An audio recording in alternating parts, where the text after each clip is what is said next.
All right, thank you, everyone. I can see some names popping in. So apologies for keeping you all waiting. Some technical issues, good old technical issues these days, but we're all very familiar with that, I'm sure. So I just want to very quickly, while we're settling in and people are sort of jumping in, I just want to welcome you all. Firstly, my name's Sue from Carers Victoria. So just as we do settle in, I just want to quickly run through a couple of things to make you aware of. Please use the Q&A function on the bottom of your screen if you have any questions throughout today's webinar. These will be passed on to the carer panel or answered by one of the team, depending on the type of question it is. So if you'd like to just make a comment about anything being discussed and not necessarily a question around what you need to know, please use the chat function. But obviously we'll monitor both areas. So just do the best you can. I know sometimes Zoom isn't, it can be not very user-friendly sometimes. If you find yourself drop out of the session for whatever reason and can't get back in, please send an email to events@carersvictoria.org.au. I hope you've probably already got that email from the registration. One of the team will help you out in the background. And just for your information, this webinar is being recorded and will be posted on Carers Victoria Facebook page later today for those that couldn't make it. And last but no means least, the attendees here today will go into a draw to win one of 3 $100 gift vouchers that you can use at a retailer of your choice. The lucky winners will be contacted on Monday. As this is a webinar, the communication must be either through chat or Q&A. So we look forward to hearing what you need to know and what you've got to say. So before we do formally begin, I would like to acknowledge the traditional custodians of the land from which we are all meeting today and pay my deepest respects to elders past, present and emerging. I acknowledge the continuing connection to land and waters. Sovereignty was never ceded.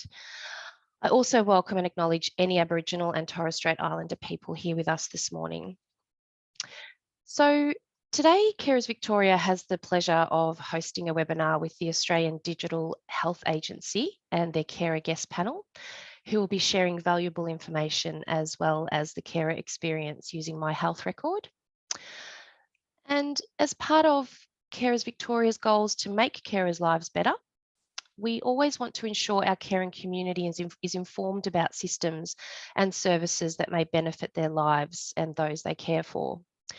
So as such, we've partnered with the Digital Health Agency to provide an opportunity for you as carers to better understand how the My Health Record system works. And with this partnership, we can give you access to the right information so that you can make an informed decision on how it may assist you and the person you care for managing your health records and your interactions with health professionals and the services that you use. We were really thrilled to have the Digital Health Agency attend our Carer Mingle event in Bendigo last month, sharing information with our carers.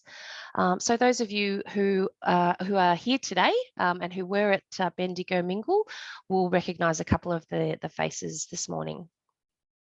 To inform some of the content today, also, we asked you some questions during registration. So we thank you very much for taking the time to do this. I am sure you will find all of the answers to those questions answered during the next hour. So it is now my pleasure to introduce the Australian Digital Health Agency staff joining us this morning.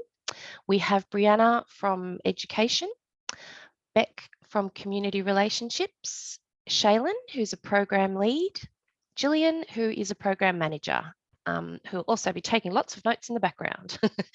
But we have a backup plan, so we have people in the background trying to, who'll be monitoring all the questions and trying to answer everything at this point in time.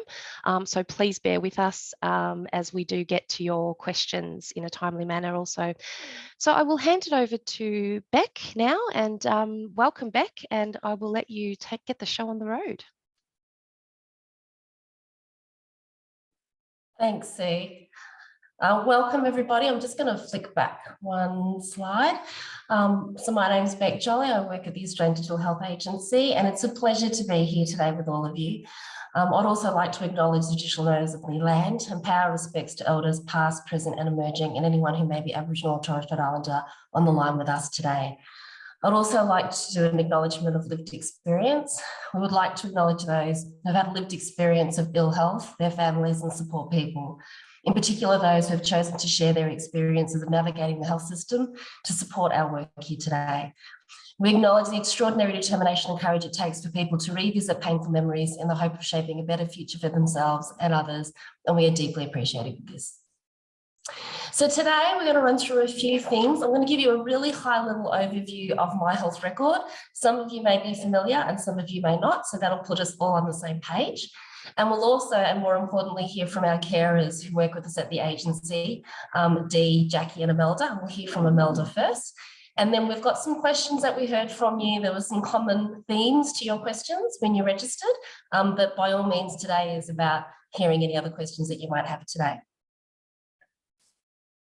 So the purpose of the webinar really is to give you an overview of My Health Record and really importantly answer your questions. So as Sue said, you've got those two avenues to ask questions. So if anything comes up in the next 5 minutes while I give an overview, please jot it down and feel free to pop it in the chat or raise your hand, I think was the other one. So what is My Health Record? Again, I know that some of you may already be aware of this, but let's get everybody together on the same page. We're just going to pop this away one sec. So it is an online summary of a person's key health information. It's a national system that's part of other national systems as well. So for some of you, you may know MyGov, and you'll be able to link into My Health Record via MyGov, and there's several other government systems that you can link in via that area as well. It's personally controlled, so it means you know what information goes in, you know who can see it, and you know who can look at it as either an authorised representative or a nominated representative, and we'll go through that in a moment. And it's also accessible at any time. It's a 24/7 system, and as you'll see, and as we're happy to talk to today, there's a lot more information going up, particularly during this time. So privacy and access controls, sorry, I'm just trying to minimize that, that's better. Privacy and access control settings. We will go through this a little bit because this is one of the common questions that came up as you all registered. So I'll just take you through a couple of the features of My Health Record. You can choose to restrict your access to specific documents in My Health Record with a limited document access code. And we can talk about that if you have any questions. You can restrict access to your entire record using a record access code, which is really important for some people in different circumstances.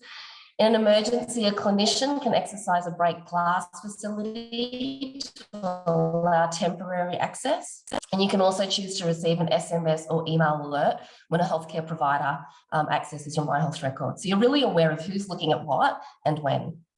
In all instances, access to My Health Record are monitored and logged, so no one can look in there without you actually knowing. So the security of My Health Record is quite multifaceted. There's many safeguards in place to protect the system. These include strong encryptions, firewalls, secure login processes, and audit logging. The agency Cybersecurity Centre monitors the system, and it's a team that goes through quite a few different risk assessments to ensure that the system is secure. Health information in the system is protected by legislation. So under the My Health Record Act, we're not able to just forward your information on as a database to any third party, be it private or public. We have to be really careful, and all of that information is in the My Health Record Act. There's significant penalties that can be applied for deliberate misuse as well, which is obviously part of the legislation. All data within My Health Record is stored securely in Australia. It doesn't go offshore, and external software goes through a conformance process before it is allowed to be connected. So you know that the software is conformant and is up to Australian standards.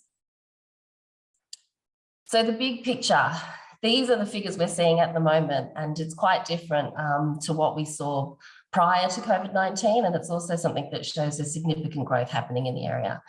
So there's more than 23.3 million total, million records in total of My Health Record, sorry. The use of My Health Record has increased considerably during the pandemic. The new COVID-19 dashboard is a really convenient way to see all your COVID-19 related information in one place.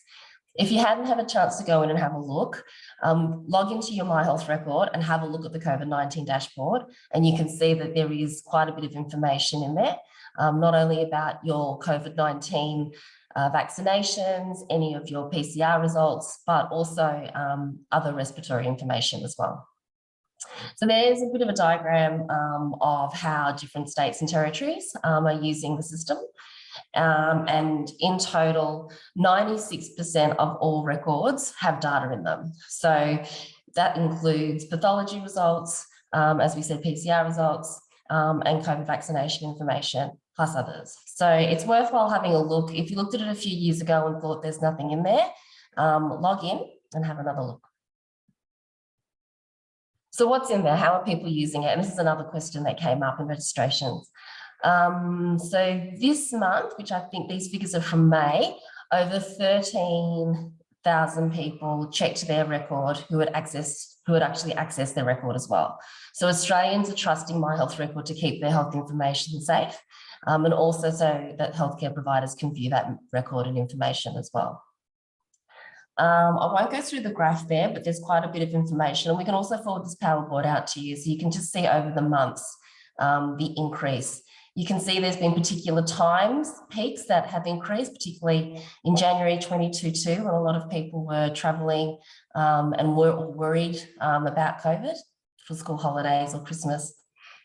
And all these statistics are available on our website as well.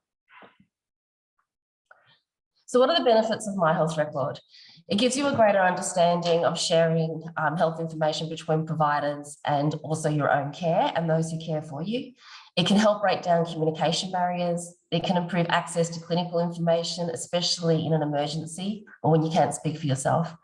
And it enhances the capacity to better coordinate care and provide support for people and their carers. So for a lot of you on the line today who care maybe for one or two or more people, it's a worthwhile opportunity to think about how much health information you actually store in your head or in paper, and what My Health Record could do to help you with that. So My Health Record for carers, it can really help someone to support who you support when you're caring for others, and also when you need to care for yourselves. We know that carers also have to navigate not only the care of other people, but your own health as well. So it's something to keep in mind for yourself. You can also be set up as a nominated representative or an authorised representative. A nominated representative is a person that an individual has invited to access their My Health Record, such as a family member, close friend, or a carer. An authorised representative is responsible for managing the My Health Record of someone who's not able to make decisions for themselves.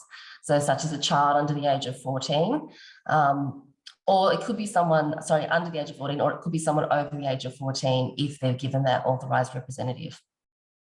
Generally, it can be a parent, a carer, a family member, a legal guardian, or someone with enduring power of attorney.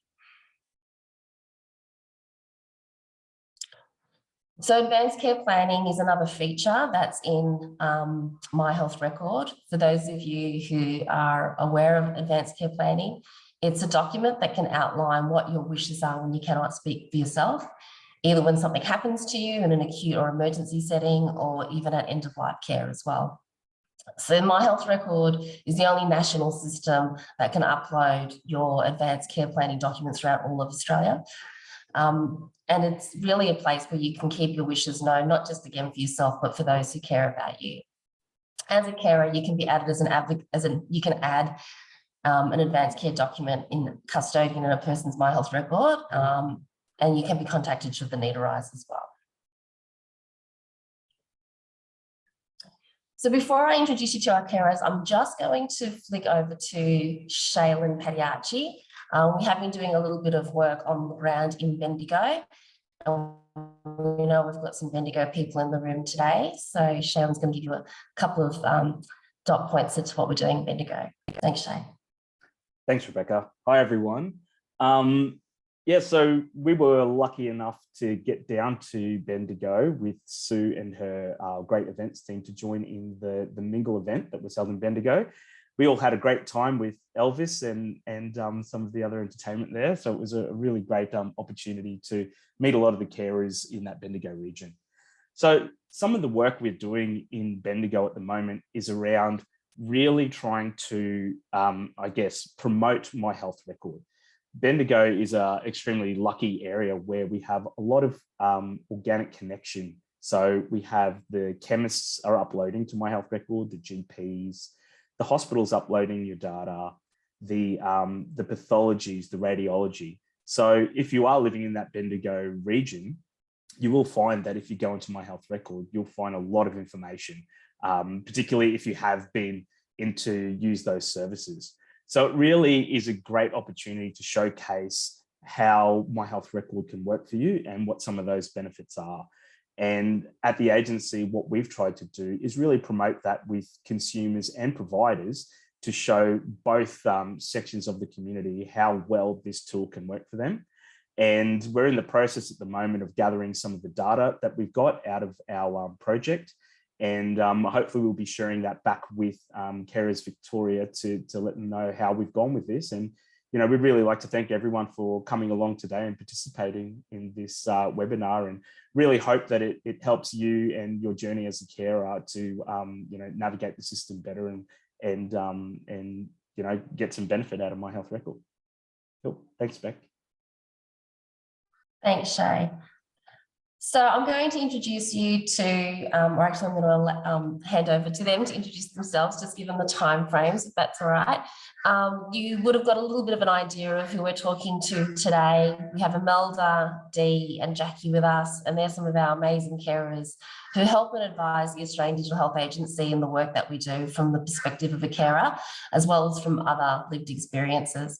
I'll hand you over to Imelda first, just to give you a background as who she is and how she uses my health record. Thanks, Imelda. Thank you, Rebecca. Look, I am delighted to be working with the agency. I cared for my husband through his journey with young onset Alzheimer's disease. I only wish that we had something like this working when he was getting to the last couple of years of his life, because with his hospital visits, there was no information there at all about who he was, about his dementia.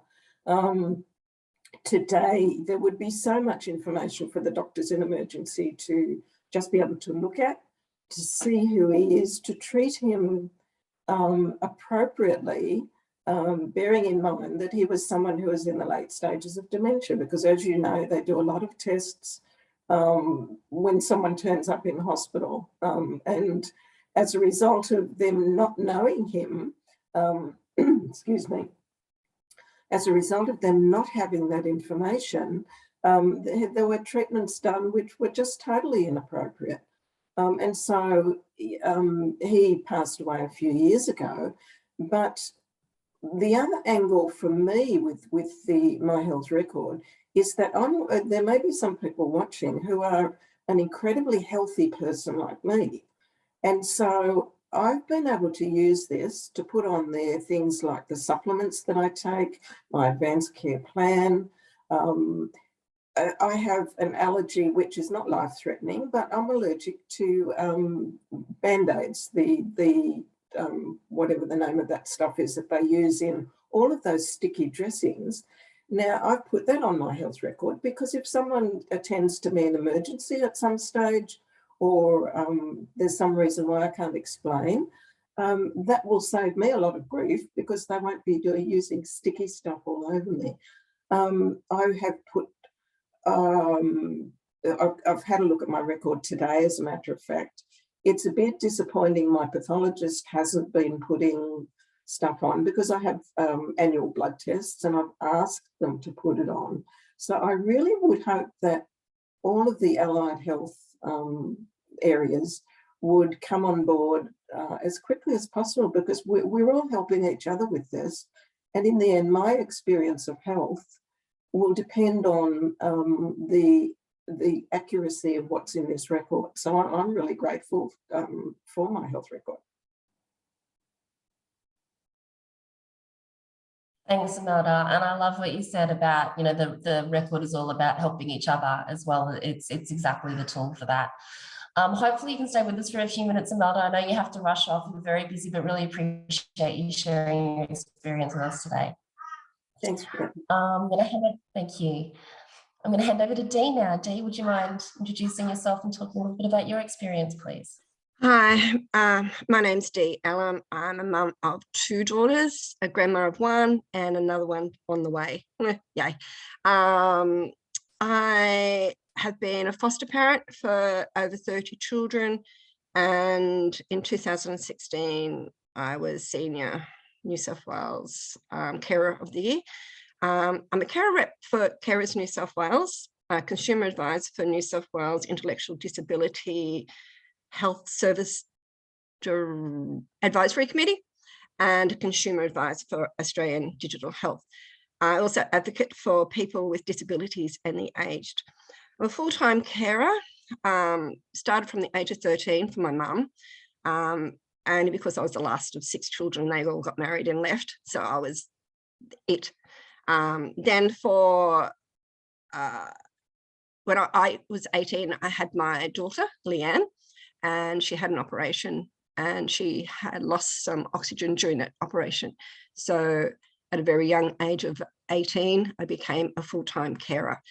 She's now 49 in 2 weeks, and off and on with my mum until she passed away a few years ago.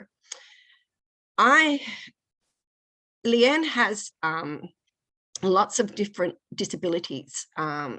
She has acquired brain injury, delayed development, wheelchair user, epilepsy, diabetes, and it's just too hard to remember all the medication, all the bits and pieces, everything. Every time we have to present at hospital, there's a huge list, huge things to do. And it was a little bit of a story involved, and I opted in because I was so fearful that if anything was wrong with me or I couldn't express myself, she can't talk for herself. So, and it happened that we both got food poisoning, rushed to hospital, could not say a word without throwing up. So thankfully, all her reports, all her diagnoses, all her allergies, all her medication was all on there. It was a relief that all I had to do was just look after me, and she was taken care of until my other daughter arrived and took over. That was the reason why I opted in. My daughter can't talk for herself. We need, to have this communication there for her and know that it's going to be there in any emergency or any kind of situation that happens. We have our specialist reports on there too. We can add or take away anything we don't want or need. She has all her immunizations.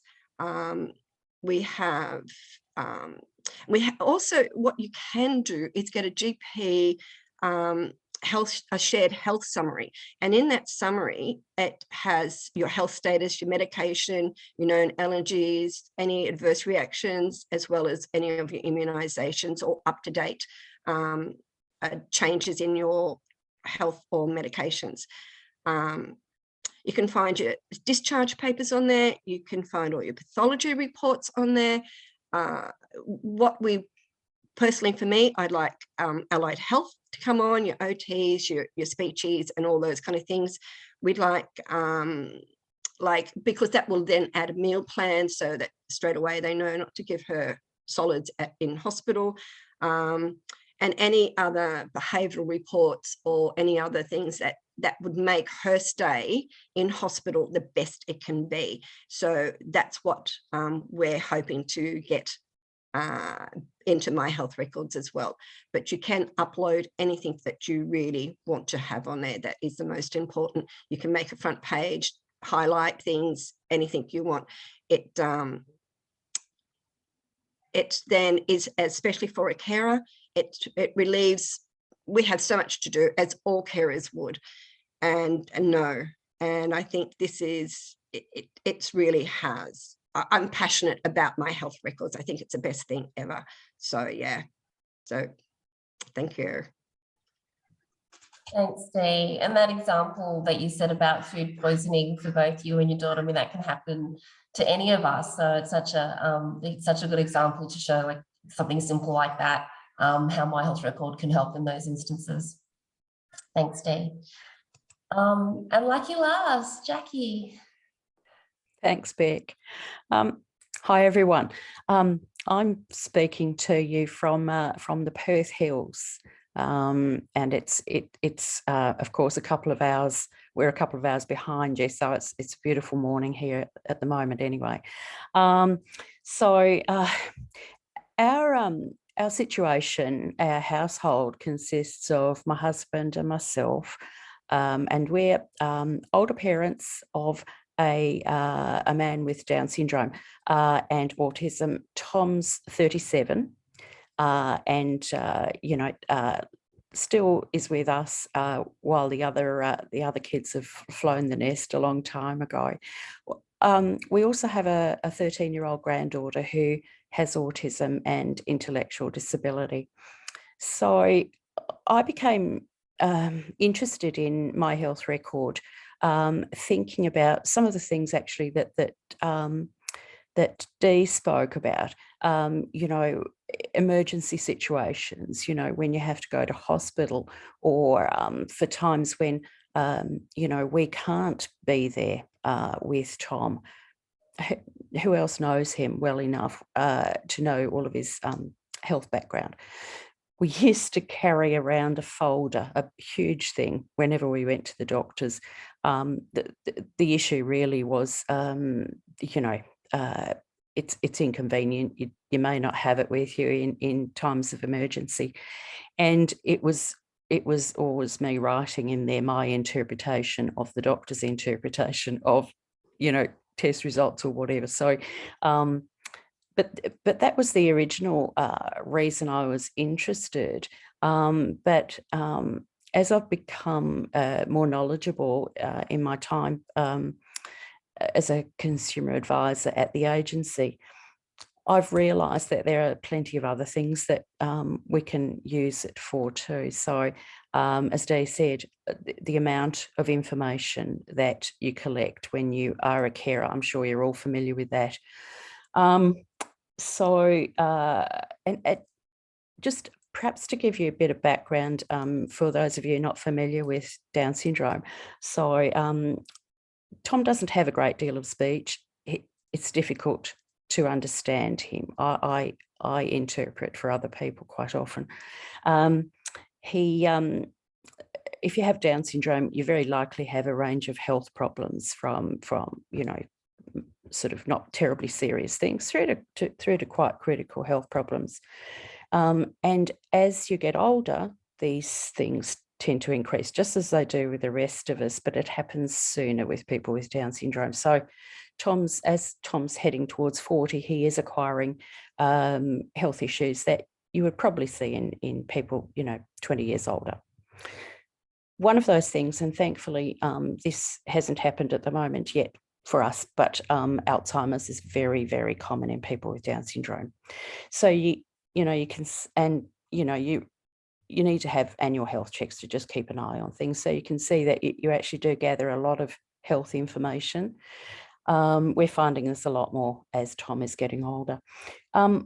So again, I absolutely would love allied health practitioners to be uploading reports. That would be great. I know I can do it myself, but it would be fantastic.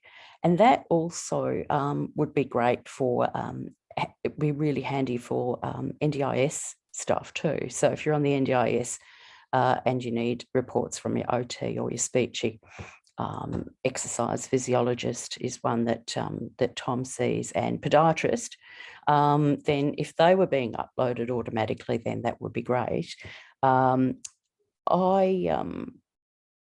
We've had a bit of a problem getting GPs to upload. I'm not sure if it's whether it's because we're up in the hills and they've been a bit slow to catch on. It seems to be quite a modern practice, but I do have to remind them that we do like to have our information put on our My Health records. However, the pharmacy is fantastic, and we have been having pathology reports, blood tests uploaded, you know, and in fact, I think I saw on the form that there's a box to tick if you don't want it uploaded to My Health record. So those sorts of things are what we would use it for, and it's just fantastic to know that you can access it wherever you are. I haven't used the app yet, but I've been looking at it because that's obviously going to be quite handy. And I could see from the information that it's view only. So that's a secure way. If you are in a situation where you want to let someone look at the information, you can do that, but you obviously have to go in through your computer to actually make changes to your record. So that sounds like a good idea. So you've always got your phone with you. So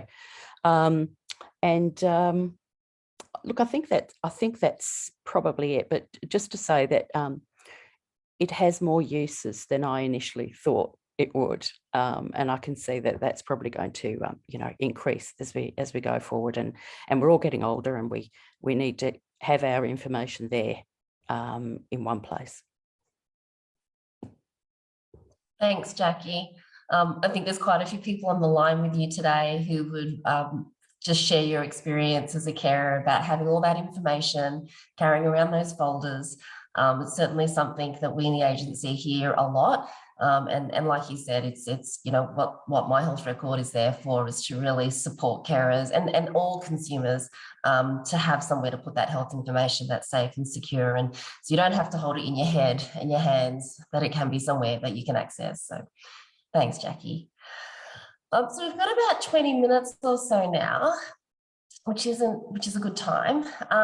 We've got a couple of key questions that seem to come up when you guys were all registering, but I'm happy. I can't actually see the chat or the Q&A while I'm sharing my screen. So if there's a conversation happening in the background there, or if there's something that's more significant than these questions, can someone let me know? Otherwise we can...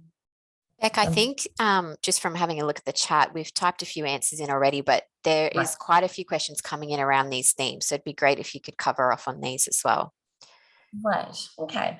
Well, I'm happy because Brianna, I'm sure they're sick of my voice, and we've got yourself, Shay, and me here, so I wouldn't mind sharing it if that's all right.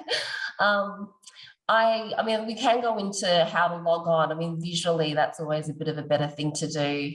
I understand if you can have a look at the video. Brianna, what do you think? Could you cover the nominated authorised representative area a little bit? I know there's probably few questions from this group. Yeah, I'll touch on the first two. So how to log on. I've posted in, if you look in the question and answer tab, you'll see that there are a few answered questions, and we've provided some links with a couple of different places you can go to get a step-by-step on how to log on. We understand that if you've never done it before, it's not the something that you'll just naturally know how to do. So sometimes it's easier to follow along a list. So absolutely feel free to follow the links that we've provided in the Q&A section there, and that will help you sort of understand step by step from logging onto your MyGov account how we can link My Health Record to our MyGov account, and then how we can sort of follow the prompts to make sure that we've done all the security stuff, and we're able to successfully get on to our My Health Record. Once you've linked your My Health Record to your MyGov account once, you don't need to do it again. It's just a matter of then logging in securely each time once you've done that linkage process once. So I hope that makes sense. Feel free to ask any other follow-up questions, or have a look on the website for the information using the links that we've provided. And then the next one, how to be a nominated or authorised representative. So I think Beck's touched on the difference between the two, so the nominated representative being somebody that you're allowing access to your record, or you may be given access to somebody else's record. And then an authorized representative is more like somebody who's the enduring power of attorney, somebody who has the authorization to actually manage the record on someone else's behalf. So understanding which representative you need to be setting up is the first step, and then following the steps to actually set that up will be depending on which sort of representative type you want to set up for the My Health Record account. And again, we've provided a link step by step on what that process looks like, whether you would like to become a nominated representative for someone else, or you would like to add someone to your My Health Record as a nominated representative. There's a step-by-step process on how to do that from your own your My Health Record account, and then what it looks like to actually set somebody up as an authorized representative, which is a slightly different process. So absolutely, if you're interested in sort of what that looks like and what's involved, please follow the link to the website to have a look at that. Hope that helps, Beck. Thanks, Brianna, it does. I know in talking to some of the carers at the Carer Mingle as well in Bendigo, we did a little quick survey there, and a couple of the carers, I came out with that question, do you know if you're a nominated or authorised representative? And they were like, oh, no, in My Health Record. They're like, no. And then when you talked about what they could do in the record, they were like, oh, yeah, I could do that. And I could do that for my husband, or I can do that for my child. So the terminology may not be familiar to you. It's certainly what we use in the system. So some of you on the line may already have the kind of access and control in the record, but these are just the terms that we use in the system, and it's also the way, as Brianna explained, that you can see it in that step-by-step motion as well, to know the difference between the two and the steps you need to take as well. Shay, I might throw to you, particularly I'm hearing a lot from our carers already about what's in My Health Record, the information that they've used. What, from your point of view, what sort of information, what are we working on in the background to get what information into My Health Record, and what do you think would be useful for carers? Thanks, Beck. So at the moment, we are doing a lot of work with healthcare providers to get more clinical information into the record. In particular, we've been working with pathology organisations and radiology. So some of the information that these organisations are uploading are like your COVID PCR tests, all your different blood tests, particularly at the moment, in addition to COVID, flu is a big thing at the moment. I know up here in Queensland, it's really impacting the community, and being able to get access to that type of information fairly quickly can help consumers, get the right medications or seek the right sort of help from doctors. Some of the other information that we're working on at the moment is, I know a lot of people have spoken about allied health. At the agency, we will start to look at allied health as a program and start engaging that sector of the health community. So probably nothing in the short term, but the medium to long term, we will be engaging those organisations and start getting that information into My Health Record, which, I think is a game changer, because, even as just, a healthy person as such, I go to a physio, you go to the dentist, these things. So that information will start to filter into My Health Record, and, it will be very handy into the future. So there's a lot of really good information coming into My Health Record. And I guess one of the things that, one of the messages I'd like to give out to everyone here is that when you do go see your healthcare provider, is to ask them to make sure they are uploading information into My Health Record. I think that's a really important thing, because if healthcare providers hear that consumers want this information in there, they're going to make sure that they get it in there to support you guys, being their customer. And it really gives you some power into what you can control in regards to your healthcare. So the more noise we hear from consumers about getting information in, the more you will actually start to see in your record. But, at the agency here, we are continuing to push with all types of healthcare providers to get more information in. We do have a specialist project at the moment, which is linking specialists to My Health Record to ensure they're uploading information, in particular specialist letters, which is a really great thing to have in My Health Record, because I know with my parents, they tend to lose letters. People get lots of different letters and you can easily misplace it, but to have it as a digital copy in a place that you can't lose it is a really great concept. But yeah, that's probably it from me, Beck. I'll hand back to you. Thanks. Thanks, Shay. And I think it's great for everyone to hear. I mean, there's steps that we're taking now, obviously, like we said, with the COVID and respiratory information in there, but there's steps that we're taking in the future. And that's the role of the agency, is to really increase the capacity of the healthcare sector to get that information in there for you and for those that you care for, so that it is a system that works holistically in your healthcare journey. Now, I don't know if we still got Imelda. I'm sure we still have Dee and Jackie. I wanted to throw that third question to both of you, because we can talk about the privacy and security settings from an agency perspective, but from your experiences, how do you manage privacy and security for you and those you care for? Can I flick to Dee first? Well, I keep checking to make sure that everything is on there, and we do actually have an SMS. So as soon as anyone, it's not me, even tries to open it, I get that SMS. Sorry, I have got one of those ones that's got the flu.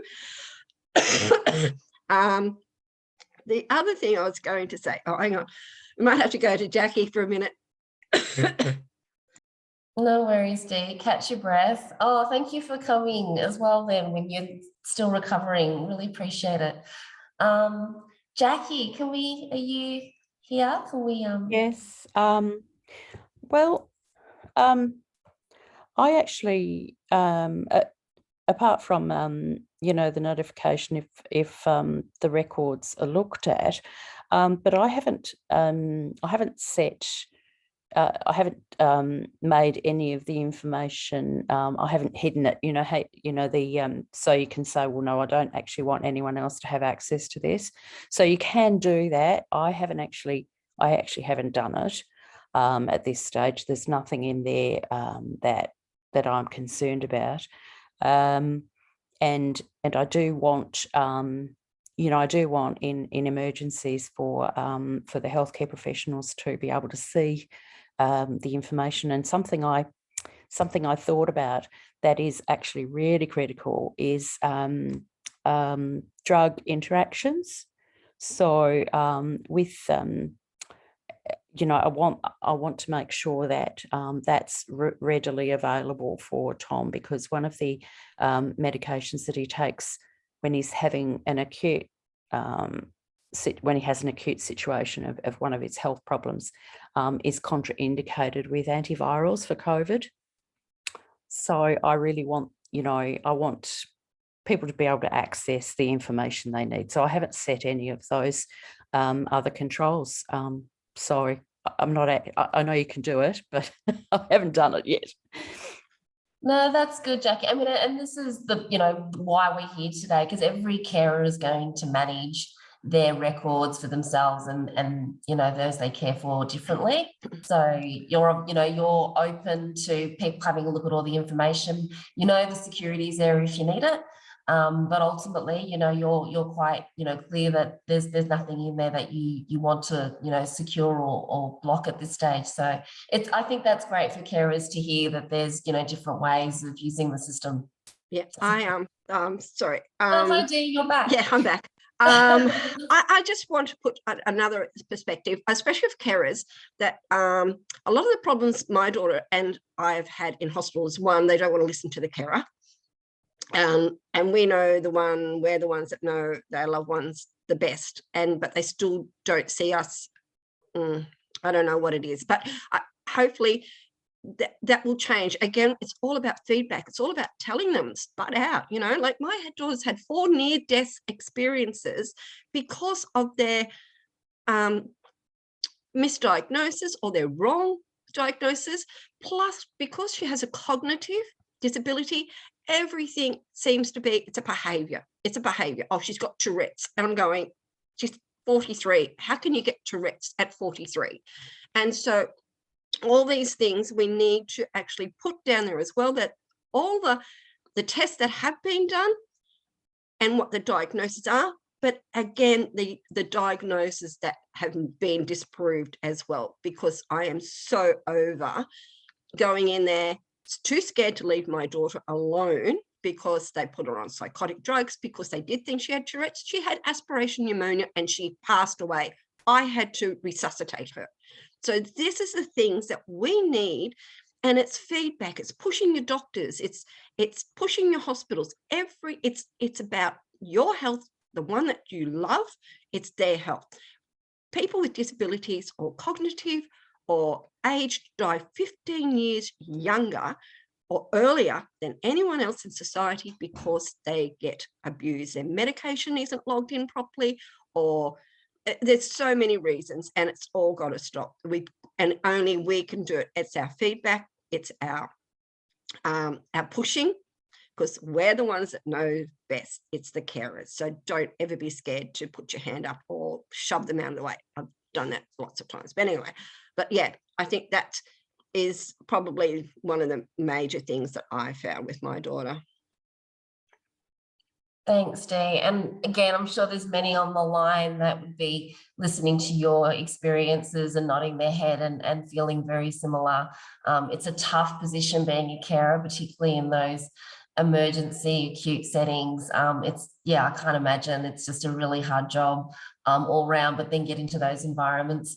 I think, Dee, as well, listening to your experience, it really does home in on personally controlling that information in My Health Record as well, which again, we've got two different pathways taken here.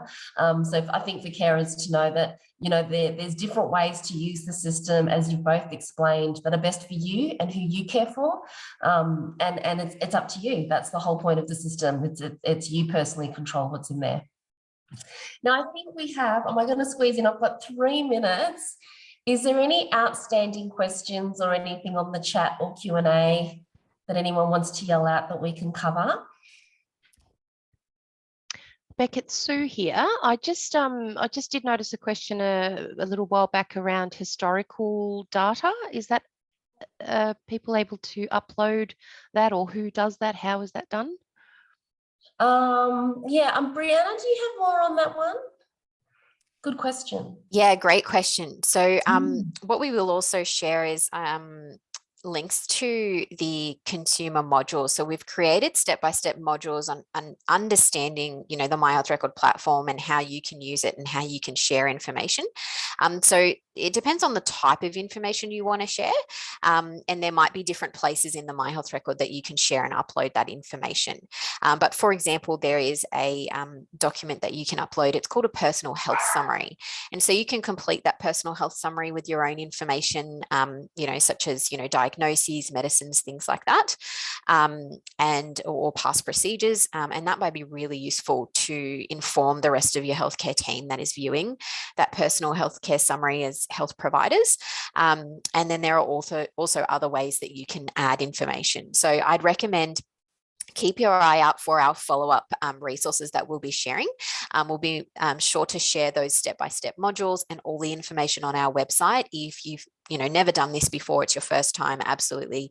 We understand that you might want to have a visual sort of support to help you, understand how to use the system. But absolutely, that is something that can be done. Fantastic. Thanks, Brianna. And we've got 1 minute left. I might just throw back to Dee and Jackie, and I'll start with Jackie this time. Just any final words from both of you as carers? Is there any key advice that you could give to the carers on the line today about My Health Record and your experience? Jackie? Thanks, Beck. Look, I as I said before, it's more useful than I originally thought it would be, and I wanted to just say, completely endorse what Dee was saying there, that some experiences that we've had over the years have been very, very difficult, and a lot of the time it's been because people haven't listened to me, but also they misinterpret some of the things that Tom might say or do. You know, I'm thinking actually after listening to Dee that some of the things I'll upload is, you know, how best to communicate with Tom, how best to find out where he's got pain and how bad it is, because that's quite difficult. So those kinds of things that that actually seem simple but are really, really important, I'm going to put those in. But yeah, I do think it's worth having. I know that a lot of people are worried about the security, and my husband's one of those, but I do think it's really worthwhile. And I can see that this is going to be really important in the future. As carers, we always worry about what will happen when we're not around. But this does give some sort of peace of mind that this information is recorded there for when we can't be there. Thanks. Thanks, Jackie. That, yes, so much makes sense there. And yeah, so many things for people to think about on the line as well. Dee, what about you? Do you have any advice? Just for the carers, you may think it's a bit tough, a bit hard to kind of like do it all. Carer Gateway, you've got Carer Victoria. Wherever you are in Australia, you go to them. They will help to educate you. Go to my digital health agency. They will help to educate you as well. It is worth it. It is so worth having those reports, having those little things on there, because, you know, we all as carers have a fear of what happens if I'm not there. And we've got to be easy for us. We've got to take care of us too. And by having this, it can eliminate some of that stress. But don't forget to make sure you give feedback. Tell them what you want on there. Let people know what you want on your front page that is the most important for your person that you care for, that will make the best experience in a hospital or an emergency situation. So, yeah, and good luck. Perfect, thanks, Dee. And some really good learning avenues there as well. You it's almost like you work for the agency. I think I do. I'm pretty well nearly there.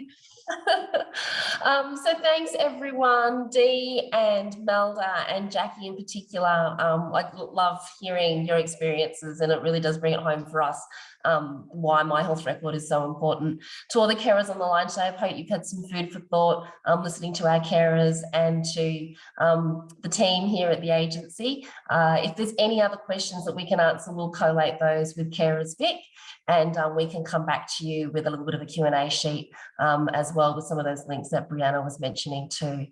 I'd also like to thank Sue and the team. It's been an absolute pleasure working with Carers Vic. It's just such a significant role, the caring role in the Australia community, and we know it's going to get bigger and bigger and bigger. So we just absolutely appreciate, Sue, all the effort you've put into today, and to the work that we've done at the Mingle and beforehand, and to the carers on the line today. You're in exceptional hands with Carers Victoria. You're very lucky. Thanks, everyone. Have a wonderful day. Thank you very much, Beck. We'll end the meeting there. Thank you so much for the valuable information, everybody. Thank you. Thanks, everyone. Thank you. I think so. Bye.